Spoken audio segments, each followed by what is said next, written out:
नमस्कार प्यारे दोस्तों। आज तुम्हें सुनाती हूँ चिक्की चिड़िया और समय का जादुई घोंसले की कहानी। एक समय की बात है, चिक्की नाम की एक चुलबुली चिड़िया जंगल में रहती थी। वह हमेशा नई चीजें सीखने और मदद करने के लिए तैयार रहती थी। एक दिन उसे एक रहस्यमयी न्योता मिला। चिक्की अपनी सुबह की उड़ान भर रही थी, तभी उसे एक पुराने उल्लू अंकल नजर आए। अरे उल्लू अंकल, आप यहाँ क्या कर रहे हैं? चिक्की, समय का जादुई घोंसला खतरे में है। समय का जादुई घोंसला? हाँ, क्या तुम उसे बचाने में मेरी मदद करोगी? जरूर, बताइए मुझे क्या करना होगा। यह घोंसला तभी संतुलित हो सकता है जब तुम सही समय पर सही कार्य करोगी। यह 3 चरणों में होगा, लेकिन याद रखना, धैर्य रखना सबसे जरूरी है। 3 चरण? मुझे समझाइए, मुझे क्या करना होगा। पहले चरण में तुम्हें अपने डर पर काबू पाना होगा। दूसरे में तुम्हें सही निर्णय लेना होगा और तीसरे में समय की कीमत समझनी होगी।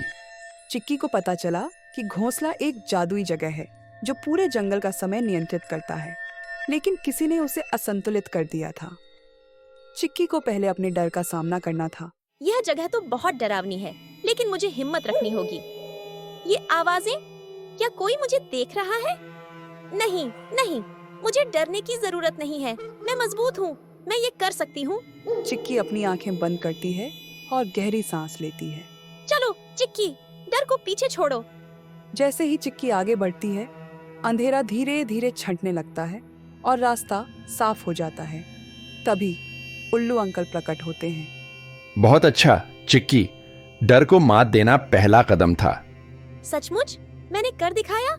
मुझे लगा था मैं डर के आगे हार जाऊंगी, लेकिन अब मुझे ऐसा लग रहा है जैसे मैं और भी मजबूत बन गई हूँ। चिक्की ने अपने डर पर काबू पाया और अपने अगले कदम की ओर बढ़ गई। यह उसकी यात्रा का सिर्फ आरंभ ही था। दूसरे चरण में चिक्की को सही रास्ता चुनना था। यह जगह तो और भी अजीब है। 3 रास्ते हैं, लेकिन मैं कैसे जानूं कि सही रास्ता कौन सा है? पहला रास्ता तो बहुत सुंदर और आसान लग रहा है, लेकिन क्या यह सही होगा? इतनी आसानी से मंजिल मिल जाए, यह तो थोड़ी अजीब बात है। दूसरा रास्ता तो बहुत कठिन लग रहा है, लेकिन अगर यह सच में सही रास्ता है तो मुझे इसे चुनना चाहिए। तीसरा रास्ता, ये क्या लिखा है? खतरा, वापस जाओ। ये तो बिल्कुल सही नहीं हो सकता। कुछ देर सोचने के बाद चिक्की आत्मविश्वास से बोलती है, मुझे दूसरा रास्ता चुनना चाहिए। आसान रास्ते से भटकने का खतरा है। सही चीजें हमेशा मेहनत और हिम्मत मांगती हैं। चिक्की दूसरे रास्ते पर कदम बढ़ाती है जो कंटीला और कठिन है, लेकिन वह रुकती नहीं। ये रास्ता सच में बहुत मुश्किल है। मुझे हिम्मत नहीं हारनी चाहिए। रास्ते के अंत में चमचमाता फलक दिखता है। चिक्की खुशी से उछल पड़ती है। मैंने कर दिखाया। ये मुश्किल था, लेकिन मैंने सही रास्ता चुना। उल्लू अंकल प्रकट होते हैं। उनकी आंखों में गर्व झलकता है। तुम्हारी समझदारी और धैर्य ने तुम्हें यहाँ तक पहुँचाया। यह आसान नहीं था, लेकिन तुमने सही निर्णय लिया। चिक्की ने कठिन रास्ता चुना और सही निर्णय लिया। अब वह अपने अगले चरण की ओर बढ़ने को तैयार थी। अंतिम चरण में चिक्की को समय को फिर से चलाना था। ये घड़ी क्यों रुक गई है? यह तो जादुई लग रही है। मुझे इसे फिर से चलाना होगा, लेकिन कैसे?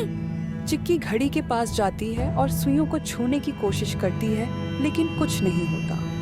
मैंने तो इसे छुआ भी, फिर भी यह नहीं चल रही। उल्लू अंकल अचानक प्रकट होते हैं। उनकी आवाज गूंजती है, नहीं चिक्की, समय को जबरदस्ती नहीं चलाया जा सकता। इसे धैर्य और समझदारी से छूना होगा। ये तभी चलेगा जब सही पल आएगा। सही पल? वह कैसे पता चलेगा? मुझे तो कुछ समझ नहीं आ रहा। चिक्की घड़ी के पास बैठ जाती है और उसकी सुइयों को ध्यान से देखने लगती है। सही समय का संकेत? क्या यह घड़ी खुद कुछ बताने की कोशिश कर रही है? शायद मुझे धैर्य रखना चाहिए। कुछ देर बाद घड़ी से हल्की सी चमक उठती है। चिक्की समझ जाती है कि यही सही पल है। वह धीरे से सुई को छूती है। यह हो गया, घड़ी चलने लगी। मैंने सही समय पहचान लिया। घड़ी की सुइयां चलने लगती हैं और जंगल में रोशनी और खुशियां फैल जाती हैं। बहुत अच्छा चिक्की, तुमने धैर्य और समझदारी से काम लिया। यही समय की कीमत है। चिक्की ने समय की कीमत समझ ली और जादुई घोंसला फिर से संतुलित हो गया। अब पूरा जंगल खुशी और रोशनी से भर गया। चिक्की की यात्रा पूरी हुई, लेकिन उसकी सीख हमेशा के लिए थी। तो यही जादू था उल्लू अंकल। सही समय का इंतजार और सही कदम उठाना। बिल्कुल, समय एक अनमोल खजाना है चिक्की। इसे समझने और सही तरीके से इस्तेमाल करने वाला ही इसे संतुलित रख सकता है। तो दोस्तों, हमेशा याद रखिए कि हर काम का सही समय होता है और धैर्य रखने से ही सफलता मिलती है। धन्यवाद। फिर मिलेंगे एक नई मजेदार कहानी के साथ। तब तक के लिए बाय बाय।